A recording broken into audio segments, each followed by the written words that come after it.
J'espère que vous allez bien, j'espère que vous vous portez bien, j'espère que tout se passe bien chez vous. Salam alaikum. Vous avez certainement suivi l'émission que nous avons consacrée à l'intervention extrêmement dure et critique à l'égard du régime algérien de la part de représentants de l'État malien lors de sa participation à l'Assemblée générale des Nations unies à New York, qui se tient à New York, qui a commencé dans les travaux, se sont tenus à New York entre le 24 et le 30 septembre dernier.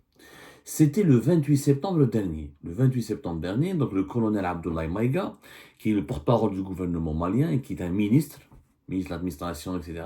Je crois qu'il est ministre de l'administration territoriale, on va vérifier ensemble cela, a proféré des critiques extrêmement dures à l'égard du régime algérien.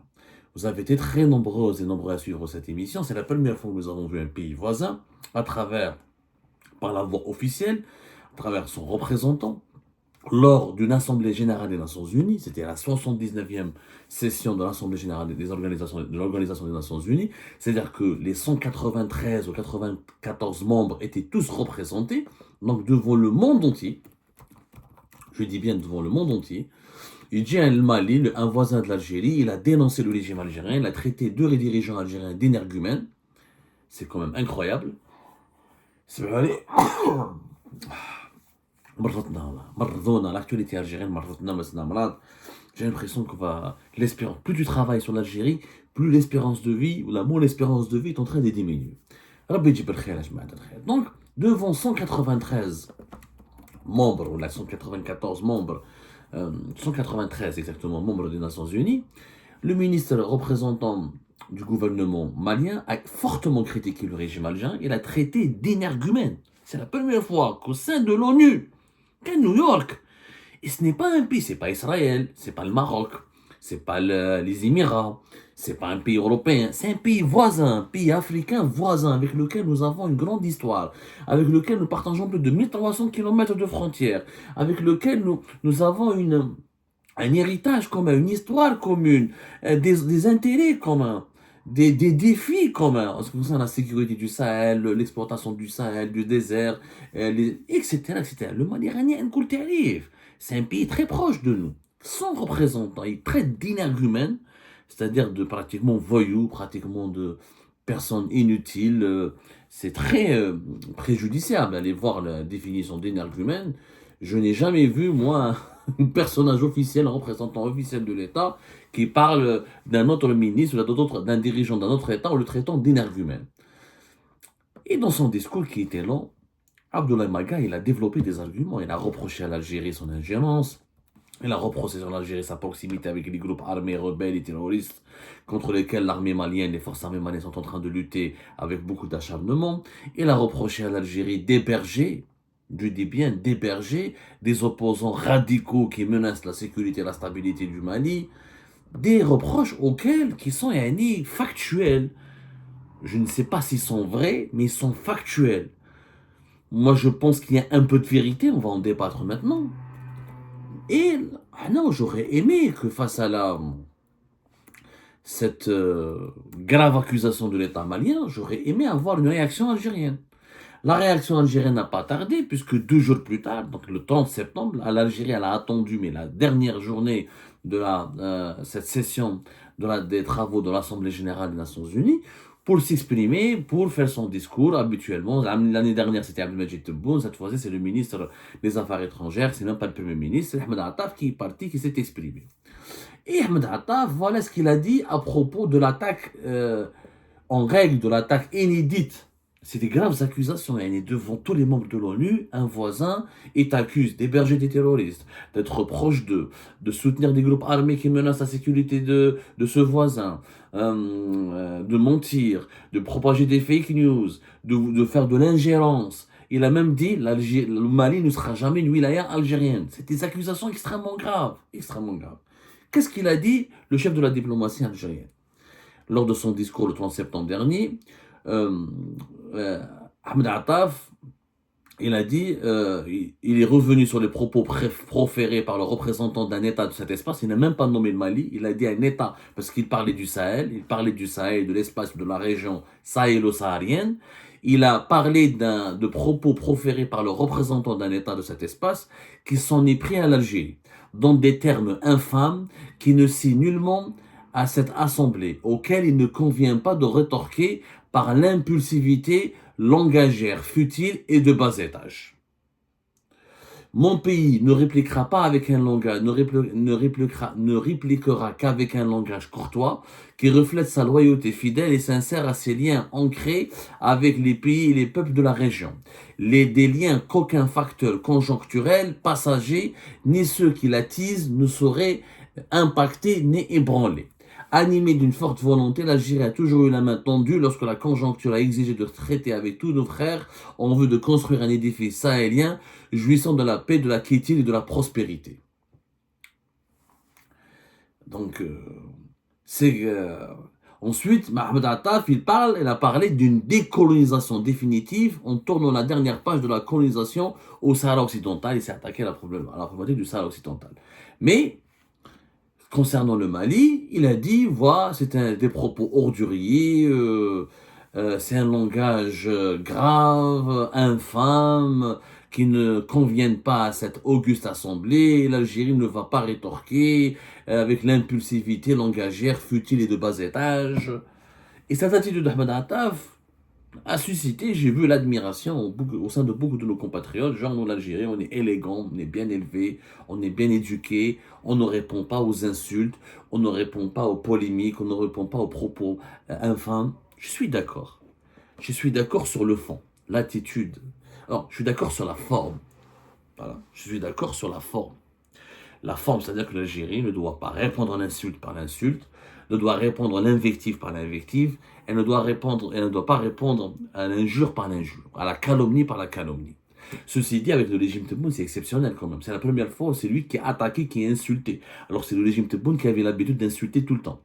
L'Algérie n'a pas insulté les autres pays devant les membres de l'Assemblée générale des Nations Unies, mais par voie de médias, par sur les médias publics, par des personnalités politiques proches du pouvoir, par des partis politiques proches du pouvoir ou la faisant partie du pouvoir, et par le pouvoir lui-même. On n'a jamais hésité à insulter la France, le Maroc, les Émirats et d'autres pays, l'Espagne, etc. Cette fois-ci, le régime algérien était confronté à quelque chose d'inédit. C'est la première fois, c'est lui qui est attaqué. C'est lui qui est attaqué, c'est lui qui est vilipendé, c'est lui qui est dérangé, c'est lui qui est mis sur la sellette.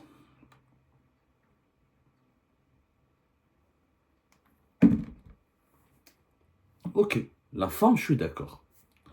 Restons courtois. Maintenant, le fond. Je veux le fond. Le fond, c'est quoi? C'est que le Mali, le fond, c'est la réponse à la question suivante. Pourquoi un voisin comme le Mali, qui nous a soutenus dans la lutte contre l'indépendance, comme l'a rappelé son représentant le 28 septembre dernier, qui a hébergé l'un de nos anciens présidents de la République, Abdelaziz Bouteflika, avec lequel nous partageons des valeurs communes, une histoire commune, une frontière de 1300 km, pourquoi il s'est retrouvé à nous insulter, à nous attaquer, à nous accuser? Et la question fondamentale à laquelle j'invite les dirigeants algériens, et surtout mes compatriotes, je les invite à répondre et à réfléchir à cette question. Pourquoi avons-nous beaucoup d'ennemis? Pourquoi في وقت بوتفليقة ما شفناهاش حنا في وقت بوتفليقة يجي un pays voisin يسبنا في l'ONU? On n'a jamais vu à l'époque du régime de Bouteflika, ni le Mali, ni le Niger, ni aucun pays, notre voisinage, le Maroc, le Maroc, il y avait des accrochages avec le Maroc lors de certaines réunions de l'ONU, mais j'ai pas vu un officiel du Maroc lors de l'Assemblée générale des Nations Unies qui accuse l'Algérie. Il y a eu des accrochages, mais mis à part le Maroc, aucun pays avec lequel il y a un différend historique concernant le Sahara occidental, j'ai pas vu un représentant d'un pays, notamment du Sahel et du reste et des autres pays africains, qui s'est retourné contre nous, ou là, qui nous a accusés, ou là, qui a été particulièrement hostile contre nous et qui traite nos dirigeants d'énergumènes. Wesh l'aql mali la situation هذه. وعلاش عندنا des problèmes avec les autres pays? علاش عندنا des problèmes avec l'Espagne? علاش عندنا des mauvaises relations cycliques avec la France, علاش عندنا des problèmes avec les Émirats, علاش nous sommes au bord d'une guerre avec le Maroc, علاش عندنا des problèmes avec la moitié des factions libyennes, علاش nous avons des relations froides et superficielles avec l'Égypte, pourquoi nous avons aussi des relations superficielles avec l'Arabie Saoudite, pourquoi nous avons des relations superficielles avec d'autres pays du Golfe, mis à part le Qatar. Pourquoi on n'a pas pu intégrer les BRICS? Pourquoi la Chine et la Russie n'ont pas voulu nous soutenir jusqu'au bout pour nous faire intégrer au sein des BRICS? Pourquoi les officiels russes ne viennent plus en Algérie? Wesh. Pourquoi les officiels de premier rang? Je rappelle que Sergei Lavrov, ça fait longtemps qu'il n'est pas venu en Algérie quand même. Hein. Je crois que c'était en 2021 la visite. En tout cas, je me pose des questions. Je me pose des questions. C'est en 2022, je crois, c'était le 10 mai 2022. Pourquoi? Où est cette amitié avec la Russie? Qui sont nos amis? On parle toujours de nos ennemis. Mais qui sont nos amis? Sur le problème du Mali, je suis d'accord avec Attaf, il faut être courtois. Il ne faut pas être méchant. Le colonel Maïga était particulièrement méchant. Mais est-ce qu'il dit vrai? Quand il dit que l'Algérie héberge des opposants dangereux ou des personnes qui menacent la sécurité nationale du Mali, qui menacent sa sécurité et sa stabilité, qui menacent, qui touchent, qui font de l'ingérence, le régime algérien n'a pas dit aux Algériens qu'il a accordé le refuge à M. Mahmoud Dikou, l'imam malien Mahmoud Dikou, qui est le principal opposant au gouvernement de transition actuel au Mali. Mahmoud Dikou qui est ses partisans ont créé un parti politique, la coordination des mouvements, associations et sympathisants de Mahmoud Dikou. Mahmoud Dikou est contre les militaires et les militaires sont contre lui. Ses partisans ont appelé à des manifestations pour bloquer ou perturber la transition qui est en place au Mali. Surtout que Mahmoud Dikou, ce que les Algériens et les Algériens ne savent pas, c'est qu'on lui a donné un poste de prédicateur et d'imam au sein de la grande mosquée d'Alger. Il a été reçu par Abdelmajid Tebboune en décembre 2023. Vous pouvez aller voir les images. Tebboune a été fier de le recevoir, sans aucun problème. Les images sont là, Moradia, etc. Un simple imam salafiste, extrémiste, je dis bien salafiste, extrémiste, je vous donne des preuves, a été reçu par Tebboune.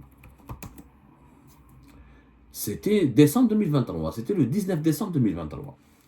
Et on lui a accordé le refuge. Il séjourne régulièrement en Algérie, pour ne pas dire qu'en ce moment, il réside essentiellement en Algérie, parce qu'il a des problèmes avec les militaires maliens, et il a préféré fuir le Mali, quitter le Mali, pour ne pas se retrouver en prison, pour ne pas se retrouver en confrontation directe avec les militaires maliens. Le régime algérien ne raconte pas toute la vérité sur Mahmoud Dikou. Mahmoud Dikou, il se définit comme 100% wahhabite. Le wahhabisme n'a jamais été la doctrine officielle de la société algérienne et de l'islam de l'État algérien. Nous avons toujours été mélikites, tolérants, ouverts d'esprit, alors que le wahhabite, c'est quand même assez extrémiste, c'est assez un islam salafiste renfermé sur lui-même. Il y a eu des positions, par exemple, en 2015, il y avait un attentat au niveau d'un hôtel à Bamako, au Mali, qui s'appelle l'attentat du Radisson Blu. Il a déclaré dans un média qui s'appelle Vox Africa, c'est vérifiable, Voice of America, pardonnez-moi, Voice of America, la voix de l'Amérique. C'est une radio internationale du gouvernement américain qui diffuse beaucoup en Afrique notamment. Il a dit les terroristes nous ont été envoyés par Dieu pour nous punir de la promotion de l'homosexualité importée d'Occident et qui prospère dans notre société. C'est Mahmoud Dikou, qui a été aujourd'hui traité par tous les honneurs, on lui a déroulé le tapis rouge par les présidents Saddam Mouradia, et que l'Algérie a accueilli avec tous les honneurs. Voilà ce qu'il a dit. Il considérait les terroristes comme une punition de la part de Dieu. Pour un pays comme l'Algérie qui a vécu, qui a souffert du terrorisme, qui a lutté contre le radicalisme islamiste, contre le terrorisme islamiste fanatique, je trouve ça assez très grave. La même chose, le 12 décembre 2015, à la grande mosquée de Bamako. Qu'est-ce qu'il déclare Mahmoud Dikou? Il déclare que le djihadisme est une création des Occidentaux et de la France afin de recoloniser le Mali. Sauf qu'il n'y a pas de terroristes. Il n'y a pas de terroristes pour lui. Tout vient de l'Occident. Daesh n'existe pas, Al-Qaïda n'existe pas. Comme celles et ceux qui disaient pendant la décennie noire que les fameux partisans du Kitchuki, qui disaient que l'armée algérienne, c'est elle qui a créé les groupes armés, les islamistes, ce sont des gentils, ils faisaient du scout, ils n'ont pas fait de mal au pays, ce ne sont pas des gens dangereux, n'ont pas tué, c'est l'armée qui a tué, qui a créé, et c'est les services secrets algériens qui ont créé des groupes fantômes pour les manipuler, pour tuer et massacrer la population. C'est exactement, Mahmoud Dekou est partisan de ces mêmes théories du complot. Mahmoud Dekou était en contact permanent avec des groupes armés islamistes, notamment des groupes radicaux. Il a même essayé de faire l'intermédiaire. Il a même eu des positions assez favorables à leur rencontre. Qu'un personnage pareil, qui menace, qui est perçu comme une menace, un danger pour la stabilité du Mali, pour sa transition, quand l'Algérie lui accorde le refuge, elle le traite bien, le président l'accueille, il lui donne un poste, la grande mosquée d'Alger. Comment voulez-vous que les Maliens ne se sentent pas menacés, ne se sentent pas victimes de l'ingérence algérienne, ne se sentent pas déstabilisés par les actions du régime algérien? Comment l'Algérie aurait réagi? Le Ken Ali Belhadj aurait été reçu par le chef d'État malien.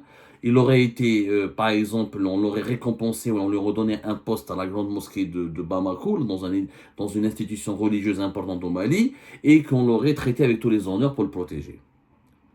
Imaginez comment le gouvernement algérien va réagir. Imaginez la Tunisie, ou le Maroc, ou l'Égypte, ou la Libye, ou le Niger, ou la Mauritanie auraient fait exactement ce que le régime Tebboune a fait, c'est-à-dire accueillir un personnage radical, un radical de l'opposition islamiste, radical, et qui cautionne des actes terroristes, et qui a des idées fanatiques, et qui propage des idées extrêmement dangereuses sur l'action du djihad armé. Comment l'Algérie aurait réagi? Est-ce que les autorités algériennes, est-ce que le peuple algérien aurait apprécié que l'un de ces pays voisins, la Mauritanie, le Mali, le Niger, la Tunisie ou le Maroc, fasse de même avec Ali Belhadj ou là avec un extrémiste religieux ou là, bon, Ali Belhadj, je sais que il y a des partisans, il y en a qui le considèrent comme pas extrémiste, ou n'importe quel extrémiste. Je vous laisse le choix de choisir n'importe quel extrémiste. Imaginez qu'il est accueilli favorable par le président de la République de ce pays voisin, récompensé, payé, hébergé, on lui donne un poste dans l'institution religieuse la plus prestigieuse de ce pays voisin. Est-ce que les Algériens et les Algériens ne vont pas se sentir offensés, touchés, menacés et humiliés? Donc si on n'accepte pas, nous, ce traitement, cette situation même, pourquoi on inflige aux Maliens ce qu'on n'aime pas, ce qu'on ne voudrait pas nous infliger à nous-mêmes? حنا فرحة مهنية راح quelque part dans d'autres pays lointains, صلاة القيامة في الجزائر. Alors imaginez que le Maroc ou la Tunisie accueillent des radicaux extrémistes qui menacent l'Algérie et sa stabilité, sa sécurité. Parce que le gouvernement de transition au Mali se sent menacé.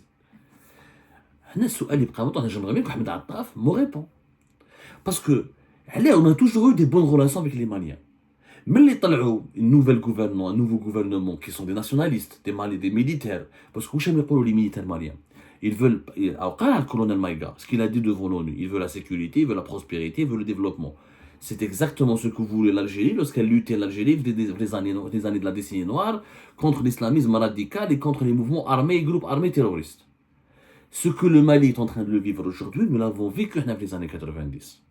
Et nous avons, d'ailleurs, l'a dit, colonel Abdoulaye Maïga, il a dit que l'armée algérienne, parce que, ce qu'Ahmed Attaf ne dit pas, c'est que le représentant permanent, fin août 2024, le représentant permanent de l'Algérie auprès du Conseil de sécurité, il a douté, il a accusé l'armée malienne de tuer, il a repris des informations selon lesquelles l'armée malienne a tué des civils.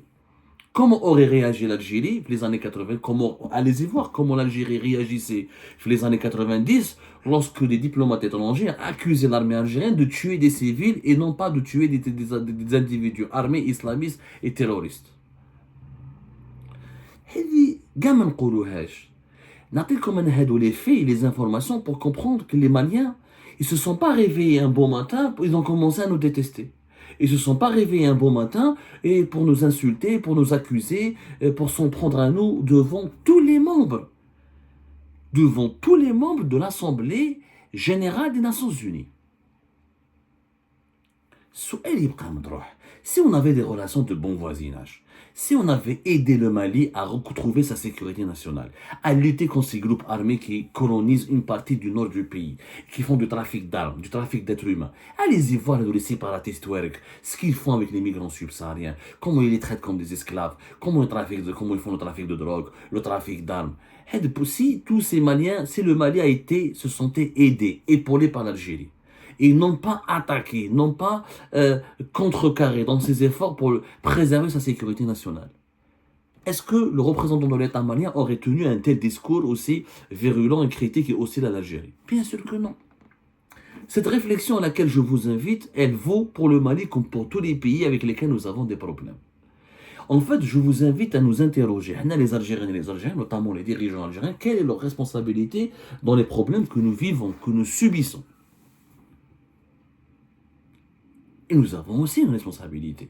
Lequel on avait un bon comportement, amical, diplomatique, solidaire avec nos voisins. Quand beaucoup de nos voisins étaient solidaires avec nous, lorsque nous étions en traversant des moments de grande difficulté. Est-ce que le Mali a accueilli les têtes pensantes des mouvements islamistes armés dans les années 90 lorsque nous on luttait contre ces mouvements-là? Je n'ai pas, à ma connaissance, une telle complicité de l'État malien que les années 90. Donc la responsabilité, pourquoi nous avons tant d'ennemis, tant de problèmes avec tant de pays et tant de voisins? Peut-être parce que nous avons une politique qui est hostile, qui est inamicale. Avec le régime Tebboune, parce qu'à l'époque de Bouteflika, on n'avait pas tous ces problèmes-là. في الريجيم بوتفليقه ما عندناش مشكل مع الامارات، ما كانش عندنا مشكل مع اسبانيا، ما كانش عندنا مشكل مع المالي والنيجر ولي بي دو ساهل، ما كانش عندنا مشكل مع العربيه السعوديه، مع الصين، مع روسيا، ما كانش عندنا هذو المشاكل. Je rappelle que la Russie, c'est le grand allié protecteur du Mali, qui nous insulte et qui nous accuse devant tous les membres de l'Assemblée générale des Nations Unies. Ça veut dire qu'il y a un malaise.